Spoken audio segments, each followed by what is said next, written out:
Salam dəyərli izləyicilər, mən Kamil Mösümov. İkinci isə yeni test toplusundan yenə fərqli suallardan birini izahını paylaşacağım. Video izah haqqında fikirləriniz çox önəmlidir. ABC düzbucaqlı üst bucağında AD parçası BAC bucağının təmböləndir. Yəni bu bucaq bu bucağa bərabərdir.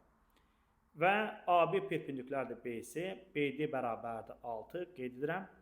AC 12, olarsa şişdirlənmiş istənilən sahəsini tapar. Deməli, əsas önəmli məqam AD təmböləndir.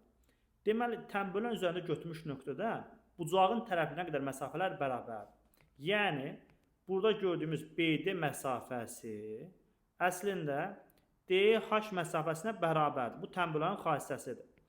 Təmböləni bir daha deyirəm, üzərində götürmüş nöqtədən bucağın tərəfinə qədər məsafələr bərabərdir. Onda aydındır ki, DH parçasının uzunluğu olacaq 6.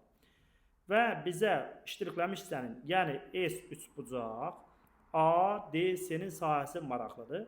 Üçbucağın sahəsi tərəf və bu tərəfə çəkilmiş hündürlüyün hasının yarısına bərabərdir. Yəni o zaman sahə olacaq 12 vurulsun 6 bölünsün 2.